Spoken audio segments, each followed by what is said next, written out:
परिचय। राधा, क्या कर रही हो? वाह, ये तो बहुत सुंदर है। तुमने इसे कैसे बनाया? मैंने इसे प्रकार और पेंसिल की सहायता से बनाया। लेकिन क्या इस वृत्त को बनाने के लिए हमें सचमुच प्रकार और पेंसिल की आवश्यकता पड़ती है? हाँ, एकदम सही आकृति बनाने के लिए हमें इन सभी रेखा गणितीय उपकरणों की आवश्यकता पड़ती है। क्या तुम इस कोण को देख सकती हो? हाँ, यह 30 अंश का कोण है। मैंने इसे प्रकार और स्केल की सहायता से बनाया है। लेकिन कैसे? मैं भी ये सीखना चाहती हूँ। मेरे साथ आओ, मैं तुम्हें सिखाती हूँ। उद्देश्य। इस पाठ के अंत में आप निम्न करने में सक्षम हो जाएंगे। एक दिए गए कोण को द्विभाजित करना, एक दिए गए रेखाखंड के लंबवर्धक की रचना करना, 60 अंश इत्यादि का कोण बनाना, दिए गए आधार, एक आधार कोण तथा अन्य दो भुजाओं के योग से त्रिभुज की रचना करना,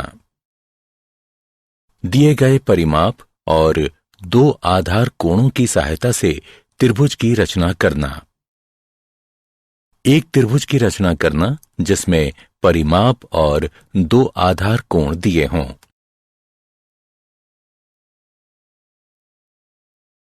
परिभाषा। रेखा गणित में रचना से तात्पर्य आकृतियों, कोणों और रेखाओं को सही सही बनाने से है। इन्हें हम प्रकार, अंशांकित पटरी और पेंसिल की सहायता से बना सकते हैं। कुछ रचनाओं में जहां माप लेने की भी आवश्यकता होती है, हम अंशांकित पटरी और चांदा का भी प्रयोग कर सकते हैं।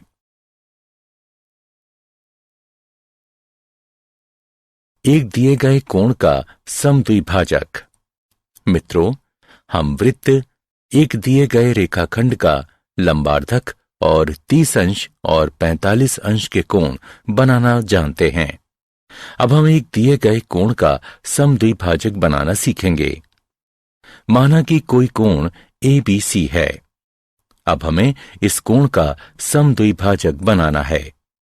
सबसे पहले हम B को केंद्र मानकर किसी भी त्रिज्या का कोई चाप लगाएंगे जो BA और BC किरणों को क्रमशः E और D पर प्रतिच्छेदित करेगा। फिर D को केंद्र मानकर DE की आधी लंबाई से अधिक की त्रिज्या लेकर हम एक चाप लगाएंगे। ठीक इसी तरह E को केंद्र मानकर DE की आधी लंबाई से अधिक की त्रिज्या लेकर हम एक और चाप लगाएंगे जो पहले चाप को F पर प्रतिच्छेदित करेगा। अब हम किरण BF खींचेंगे। यही किरण BF कोण ABC की समद्विभाजक है।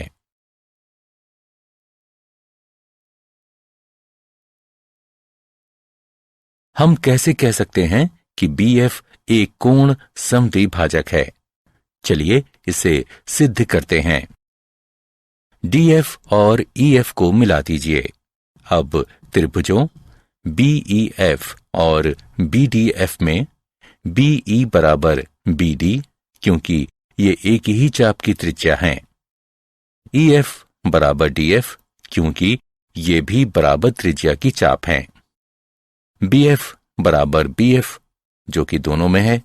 इसलिए SSS समरूपता नियम के अनुसार त्रिभुज BEF सर्वांग है त्रिभुज BDF के, जिससे हमें कोण EBF बराबर कोण DBF प्राप्त होता है। इसलिए BF एक कोण द्विभाजक है।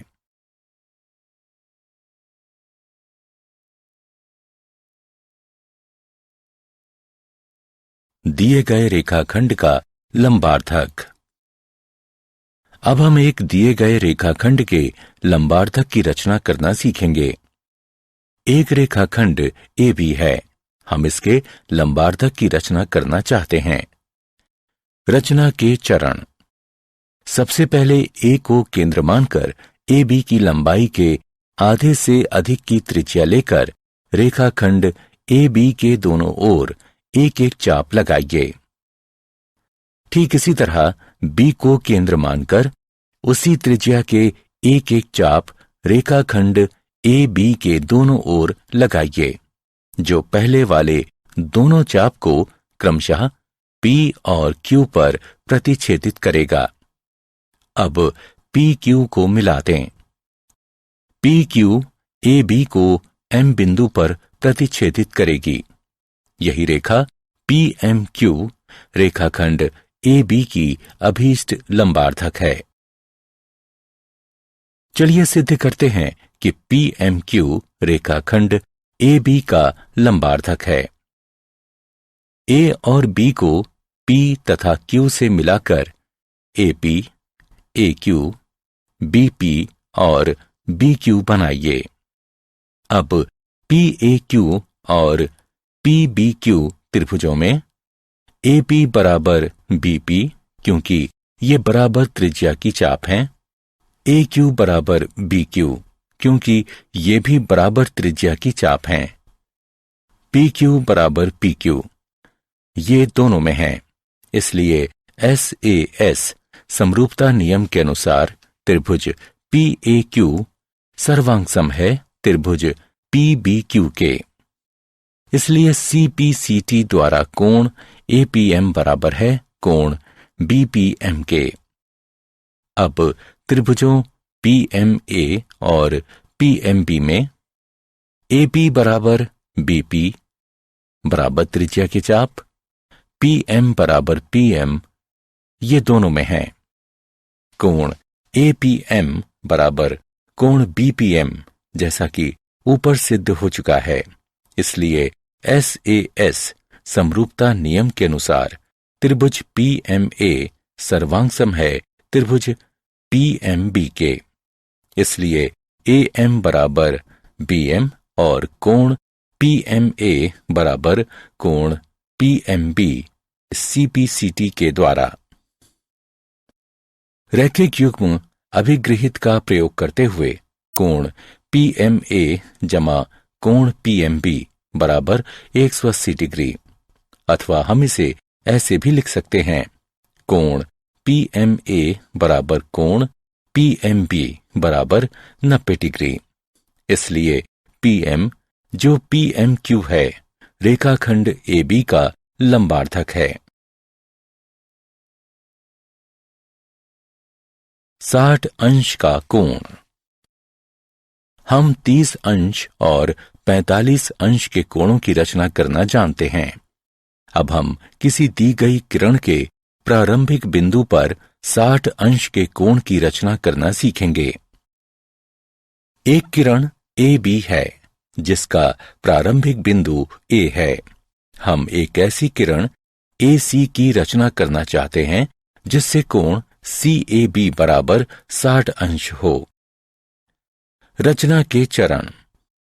A को केंद्र मानकर किसी भी त्रिज्या का एक वृत्त का चाप लगाइए जो AB को किसी बिंदु पर प्रतिच्छेदित करेगा। माना कि वह बिंदु D है। अब D को केंद्र मानकर पहले वाली ही त्रिज्या का एक और चाप लगाइए जो पहले वाले चाप को किसी बिंदु पर प्रतिच्छेदित करेगा। माना कि वह बिंदु E है। अगले चरण में E से होते हुए किरण AC खींचिए। यही कोण CAB 60 अंश का अभीष्ट कोण है।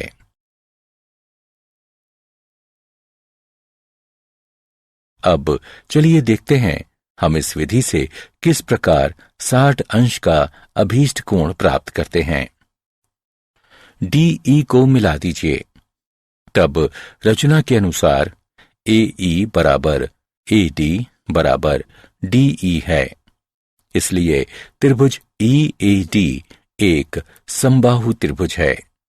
त्रिभुज EAD भी एक समबाहु त्रिभुज है क्योंकि कोण CAB 60 अंश का है।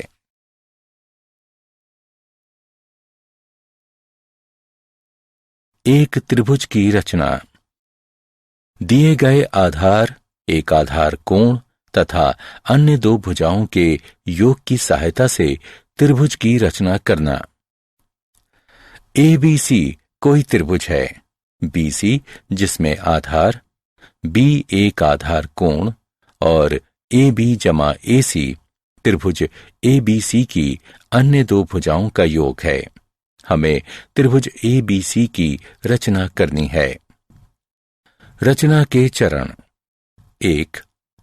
आधार BC खींचें और बिंदु B पर दिए गए कोण के बराबर एक कोण XBC बनाएं। अगले चरण में किरण BX से AB जमा AC के बराबर एक रेखाखंड BD काटें। अब DC को मिला दें और कोण BDC के बराबर एक कोण DCY बनाएं। CY BX को प्रतिच्छेदित करेगी। यही त्रिभुज ABC हमारा अभीष्ट त्रिभुज है।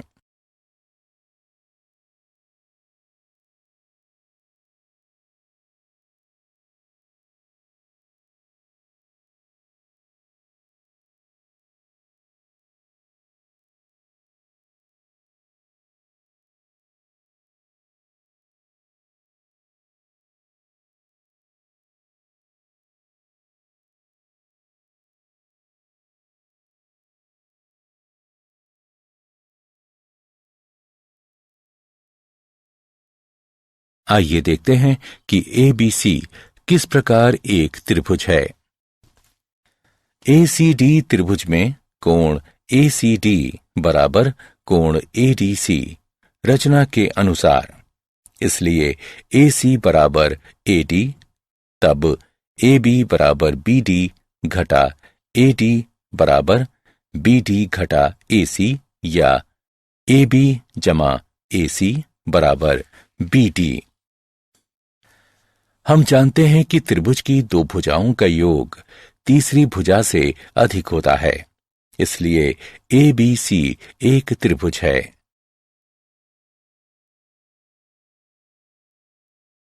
दिए गए आधार, एक आधार कोण तथा अन्य दो भुजाओं के अंतर की सहायता से त्रिभुज की रचना करना। आधार BC, आधार कोण B और दो भुजाओं का अंतर दिया गया है। यहां हमारे पास दो स्थितियां हैं। दो भुजाओं का अंतर या तो AB घटा AC होगा अथवा AC घटा AB होगा।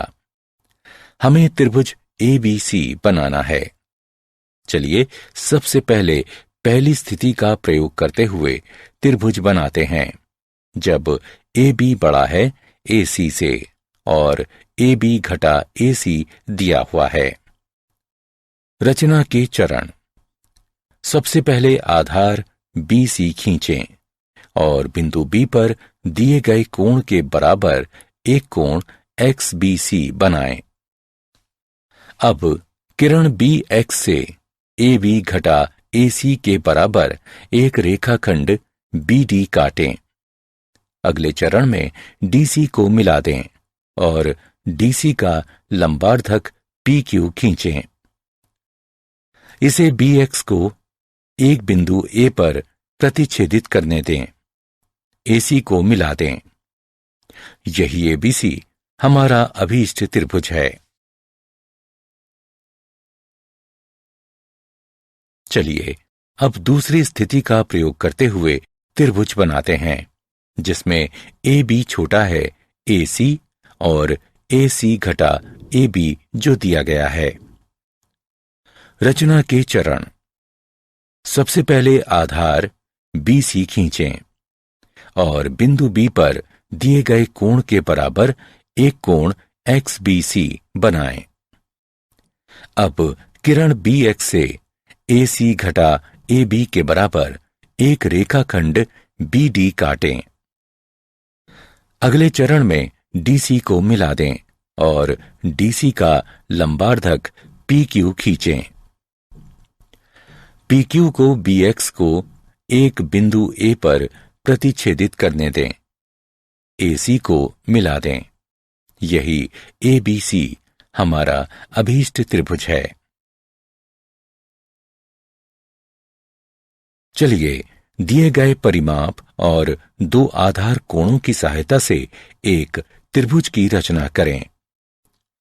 माना कि कोण B और कोण C दिए गए कोण हैं और BC जमा CA जमा AB परिमाप है। हमें एक त्रिभुज ABC की रचना करनी है। रचना के चरण। सबसे पहले एक रेखाखंड XY खींचिए जो BC जमा CA जमा AB के बराबर हो।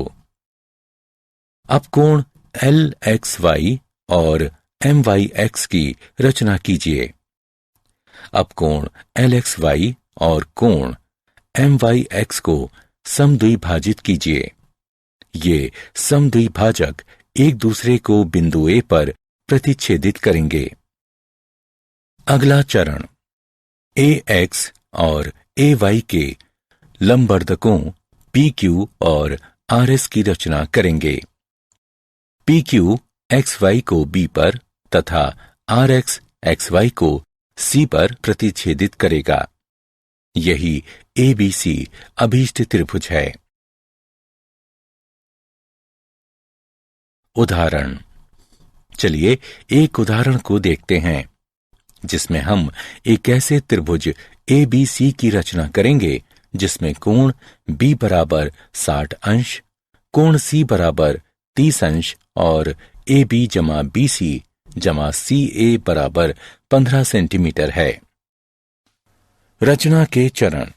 सबसे पहले हम एक रेखाखंड PQ बराबर 15 सेंटीमीटर खींचेंगे जो AB जमा BC जमा CA के बराबर होगा। अब P बिंदु पर एक 60 अंश का कोण और Q बिंदु पर 30 अंश का कोण बनाइए। इन कोणों को समद्विभाजित कीजिए। इनके समद्विभाजक एक दूसरे को बिंदु A पर प्रतिच्छेदित करेंगे। अब लंबवर्धकों AP और AQ की रचना कीजिए जो PQ को क्रमशः B और C पर प्रतिच्छेदित करेंगे। अब AB तथा AC को मिला दीजिए। यही ABC अभीष्ट त्रिभुज है।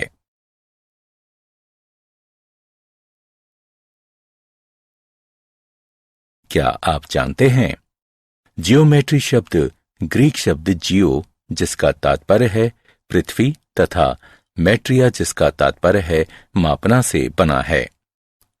अंक गणित के साथ साथ रेखा गणित भी पूर्व आधुनिक गणित के दो क्षेत्रों में से एक थी। प्राचीन मिस्रवासियों ने 3000 ईसा पूर्व पहले रेखा गणित का प्रयोग किया था। उनके बहुत सारे सूत्रों में से वृत्त का लगभग सही क्षेत्रफल निकालने का सूत्र भी था।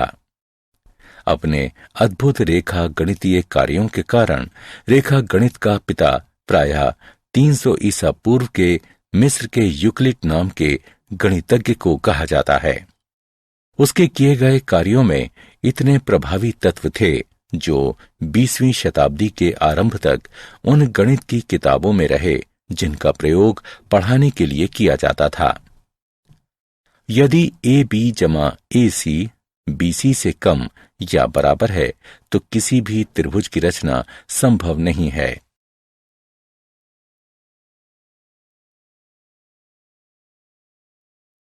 सारांश। आइए हमने जो कुछ सीखा है उसे संक्षेप में दोहराएं। दिए गए कोण को समद्विभाजित करना, दिए गए रेखाखंड के लंबार्धक की रचना करना, दिए गए कोण की रचना करना, दिए गए आधार एक आधार कोण तथा अन्य दो भुजाओं के योग की सहायता से त्रिभुज की रचना करना, दिए गए आधार एक आधार कोण तथा अन्य दो भुजाओं के अंतर की सहायता से त्रिभुज की रचना करना, दिए गए परिमाप और दो आधार कोणों की सहायता से एक त्रिभुज की रचना करना।